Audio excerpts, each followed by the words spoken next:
Welcome everyone, and my name is Becky Carr, and I'm going to do the presentation today on the webinar Unlock Sales Success with DISC. Now, sales is always a big one, and it always gets a lot of people's attention. So there's different aspects to sales, and I don't want to overwhelm you with it. So we're just taking a few aspects today, and we're going to have a look at how to the 4 steps of DISC, and also to having a look at some of the buying motivators of the DISC styles. So we all know that the sales professionals tend to be, reasonably well trained in various techniques like prospecting, opening statements, and of course closing.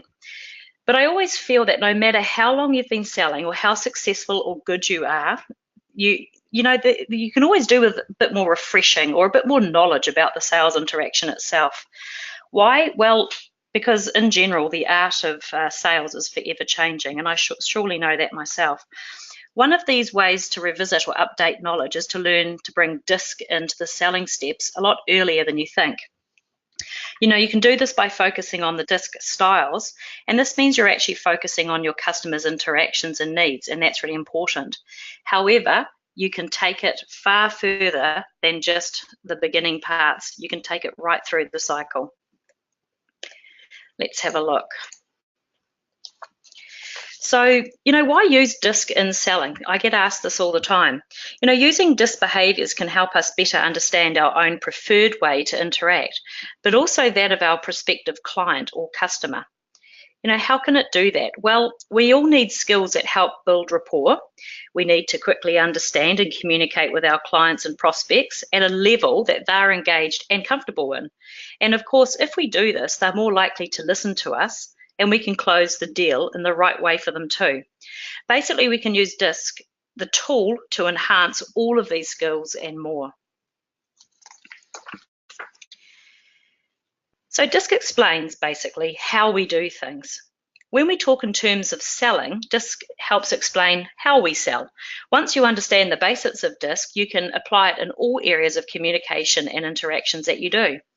These are the same 4 steps to effective communication that we focus on in any interaction, but for this purpose of this webinar, I've reframed this for the context of selling. So you can see there on the slide, we have the 4 steps. The first step is to understand that there are different behavioral styles of prospects and clients. It sounds simple. Once we understand how people are different in a very neutral and non-judgmental way, we actually have a framework to understand who they are. We cannot use the same selling style for everyone and be successful every time.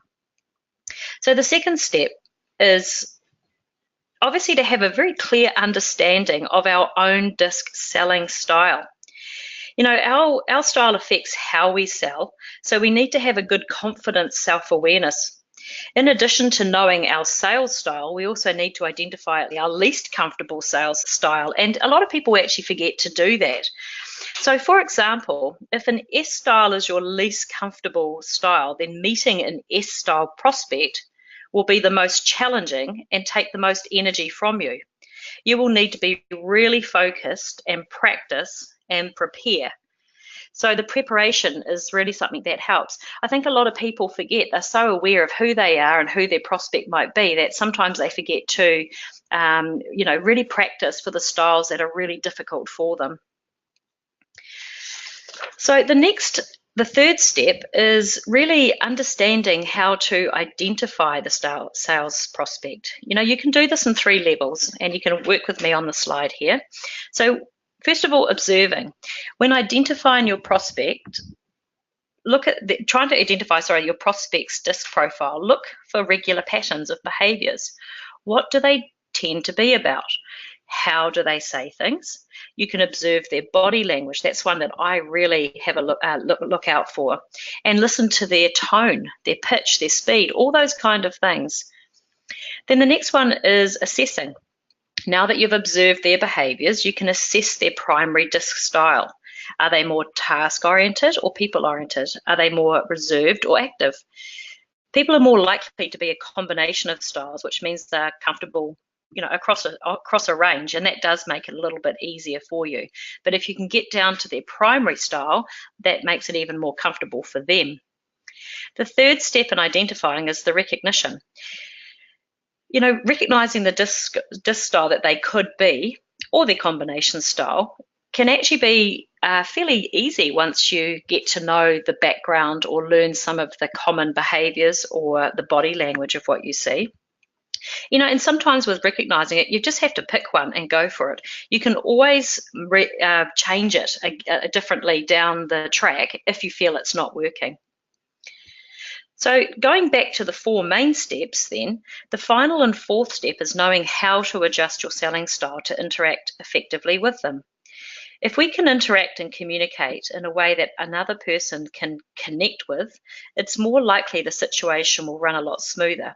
So understanding might be a lot clearer, their actions agreed and a lot easier for you. Of course, all things considered, this can lead to a very successful closing of the deal, which is what you're hoping for. Just remember, anytime we are modifying our behaviour, we will need to prepare and practice, especially when we tend to be under pressure in the selling cycle. And just on that note, I wanted to bring this up. One of the greatest challenges that salespeople face when selling is the pressure. The salesperson usually feels the need to connect with the client, make a good impression, and of course, close the deal in some way. Just knowing this, knowing what you have to do, increases the pressure that a salesperson is feeling anyway. So when you're feeling under pressure, it does become a little bit more difficult to modify your behavior, as strong emotions tend to divert us from being quite mindful of how we are behaving. It's actually said that strong emotions, including pressure, are the enemies of behavioral modification. So be aware of how you tend to show up under pressure. Think it through. Think of better ways in which you can modify your behavior, and then practice. I think in sales, so many people think that they can just roll the modification out or their how to adjust out so easily. Like anything, it takes a little bit of practice. It's a technique. If it's not your natural sales style, you're having to modify to someone else, well, that takes a little bit of practice. Okay. This is a question I get asked all the time when I'm facilitating DISC workshops. So which of the DISC styles is best for sales? There must be one, Becky, that one style that is better than the others. Well, actually, no, there's not. Anyone can do anything they put their mind to and apply learning behaviours, soft skills, techniques to be better salespeople. However, there are more natural traits that particular styles have in their makeup that help towards being naturally comfortable with certain types of selling. So I'll just say that again. There's some more natural traits that match certain types of selling. I'm going to bring that chart up and you can have a little look at it with me. Just remember that sales has a really broad spectrum when looking at the DISC axis. From hunters with their natural comfort to deal with cold calling and finding new business, right to the farmers who tend to be great account managers and customer service agents due to their ability to listen, empathy, build rapport. Furthermore, sales also encompasses selling technical products or services, and for that, people need the ability to explain using facts, details, logic, and instructions. So, there's no one style that is best, just only some ideals on what might naturally fit. As you can see on the slide, we can see that there are some traits that match certain types of selling that we can outline. So have a look at this slide and you can see, for example, over in the DI area, that tends to be known as a bit of a hunter, and they tend to be sales of ideas, influencing, charismatic, dynamic. They focus on the big picture. And I'll give you a bit more information about that D style soon with the next slide. You can work your way around master of networking, very spontaneous, social, quick-witted and visible, right through to more of a coming into that farmer area, a real colleague or friendly. Their sales is built with more emotional, they're more relationship building, and right through to careful specialists up there on the CS side. And the sales were balanced, inquiring, solid, and can be quite quiet salespeople, but I've seen some of the most successful people come from that area. right up through to, you can see here, solution architect, logical, disciplined, critical, developed systems. So, it's really about fitting what type of sales it is, what type of industry, is it a product, service, and matching that with some natural traits of the different disc styles. One thing you can do, by the way, is you can see that slide that I have up there. You can do a shotgun map and also have a look at where everyone fits, but don't forget the sales assessments actually do this for you as well. They've got a lot of good information in it. Okay, just taking the disc sales theme just a little bit further here, this slide was really important for me when I was looking into either, say, designing a sales team or developing individuals or teams. It gave me a really good understanding of what might be more comfortable, or where I perhaps needed to support a person more, maybe in the way of training. This slide outlines the types of selling, length of sales cycle, and what the different disc types could be a bit more natural at selling in the way of tangible or intangible products or services. You can get a hold of these slides, by the way, on the VIP section of HR Profiling website. Just a note though, I have combined 2 slides for this webinar. The sales slides that you'll receive will be a little bit different and will be on 2 different slides. So just to be clear, I'm not saying that any of the disc styles can't mix and match and be good at different areas of what I have up here on the slide. I know for myself that I've worked in areas, being an I style, I've worked in quite technical areas and a lot of information providing sales as well. And I had to learn it and I had to concentrate on it, but I certainly was able to do it.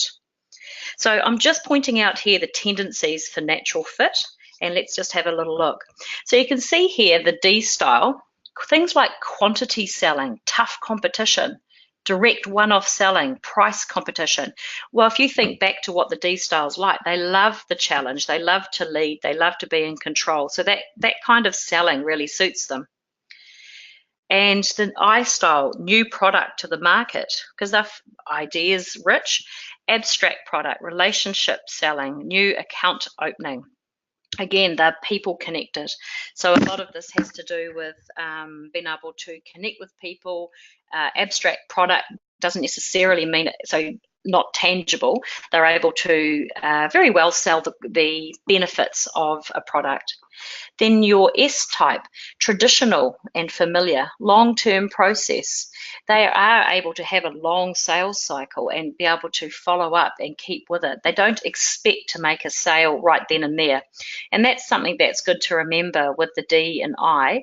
The D likes a shorter selling cycle, the I, medium, and starts to get longer with the S and the C. Serving existing customer base, so very good at things like customer service, post-sales. And your C type, things that are well tested, so they have background and logic and proof. Technical selling, because they're able to harbour a huge amount of information and logically provide it to clients. Information and, of course, expert role. They tend to find themselves in very niche markets or selling very niche items or products or services.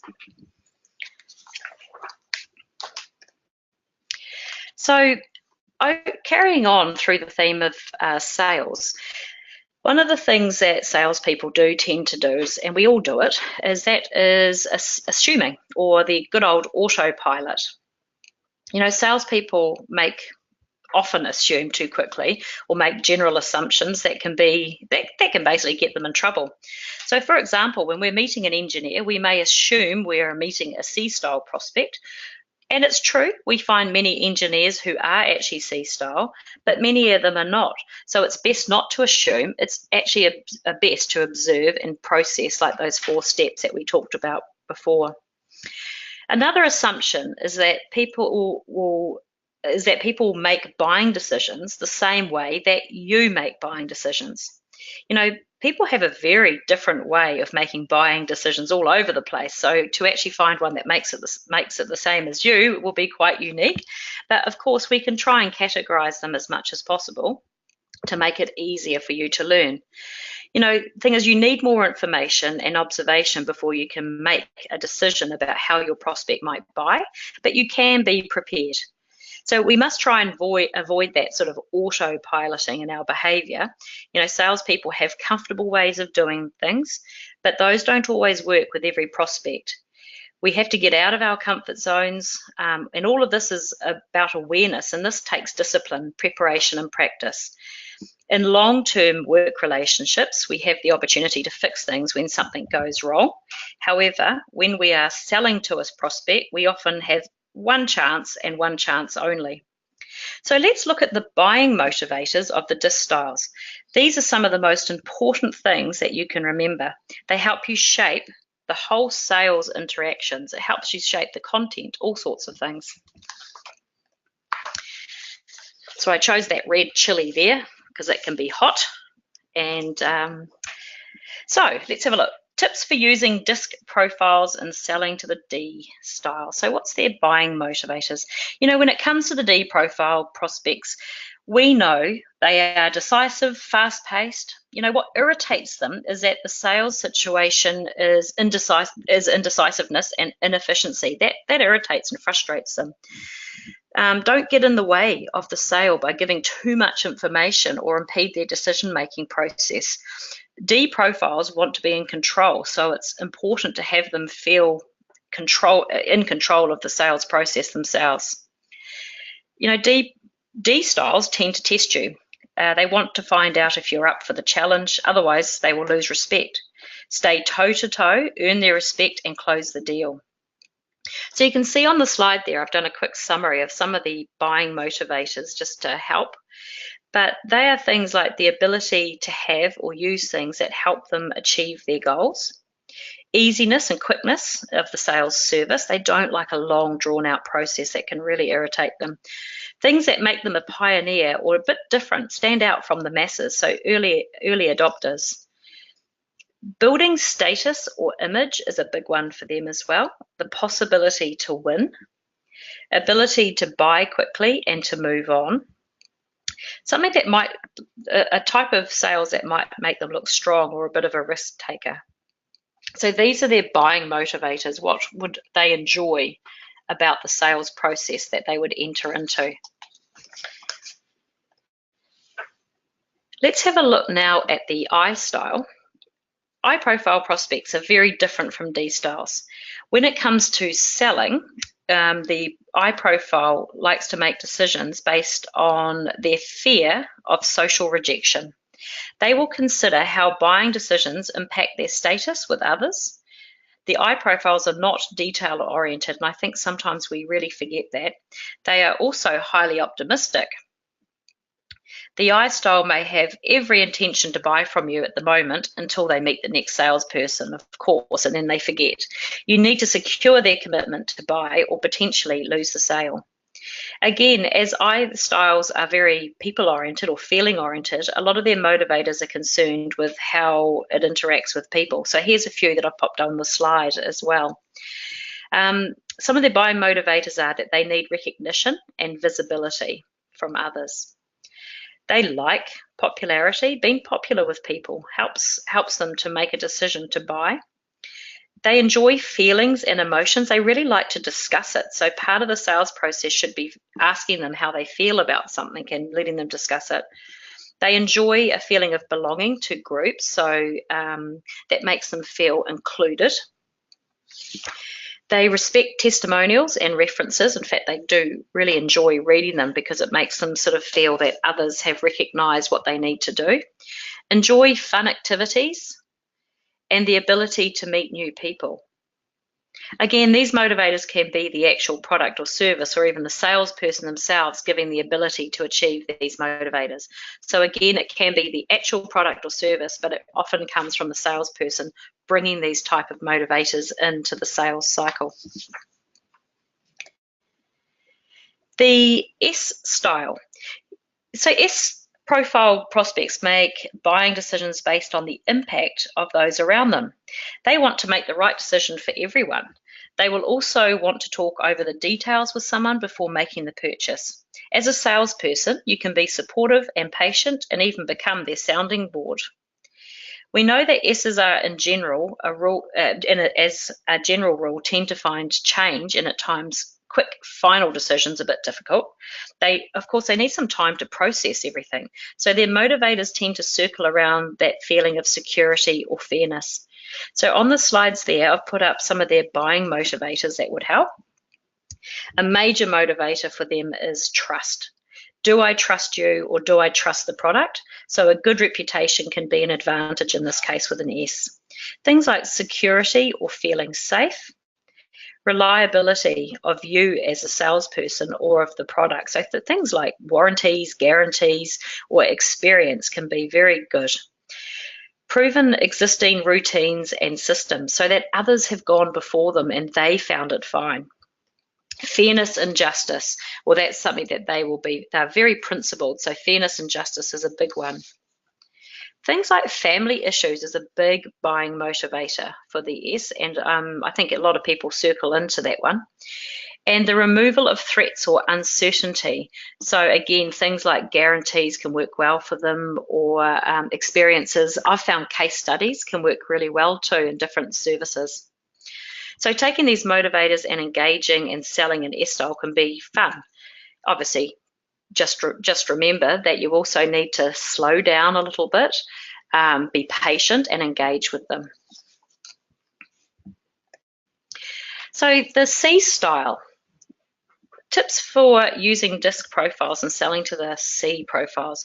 The difference between the S profile prospects and a C profile prospect is the S tends to make buying decisions based on the impact it has of others.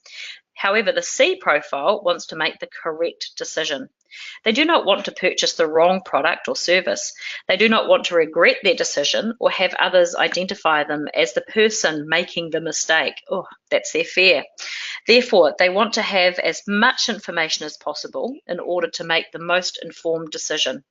Regardless of your style, you must decide if you can be patient and prepared with facts and information to close the deal, rather not the door. We know C styles love logic and information, so the key is to be prepared with questions that they might ask you, and then of course find that patience. So some of the motivators for the C style are things like logic, and they need evidence, plenty of it. They're comfortable with it. Plenty of information to make a good, well-informed decision. Things like clear facts and details so they can tick off questions in their mind. Remember, they're very segmented, so they need to tick off what they have in their mind holding them back before you can even push them into the next sales step or cycle. Factual comparisons between products can actually really motivate them. These are something that we do tend to use with technical sales, which is good, but it's interesting. People buying technical are not always a C-style person, so we have to change or modify it a little bit in regards to that too. Study, test results, proof, things like security and safety, and of course, clear instructions. These are the instruction readers. So it can be great with a product that comes with a instruction manual, but it can be a little bit more difficult when the service or product is a little bit more abstract or intangible for them. So some final thoughts on using DISC in selling. Understanding DISC in selling is an additional skill that you can use to increase your sales proficiency. But like anything else, you need to be self-aware and to practice. So many tend to use it at the beginning to assess and identify potential customers' DISC style and of course build rapport, but then they forget to use it all the way through the sales process. DISC should never really leave the conversation. Always be mindful of your own DISC style, but remember the same is true for your prospect. Their DISC style will always be present in the sales process as well. So, for example, keep DISC in mind when it comes down to looking at the money, moving forward, making the final decision, closing the deal, follow-up, and of course, even post-sales. Think about how each of the DISC styles would like those things to be rolled out. One of the best ways to be more effective is learn the DISC buying motivators. Just that alone will help you adjust all your interactions, including the content of what you say and when. If you know what motivates them, then they certainly can make the whole process a lot more smoother. So, we know sales is a competitive field. In order to be the best, you need to put the effort in developing your skills. Because if you don't, someone else actually will. So I just wanted to introduce before we go, you've had the buying motivators, which I feel are really important to get a grasp of, and also the slides where we talked about the different type of sales cycle and also the different industries. Those are really important to learn and take with you because really they fit into everything we do regarding sales. Speaking of sales, as you can see on the slide there's actually a new sales tool called the Sales Value Tool is coming. You'll learn more in June, but it's not a behavioural report. It's a completely different report to the 24 questions you answer. In fact, it's got 99 questions, etc. But it really digs into a very in-depth result, and it's based on the development and also mindset of sales.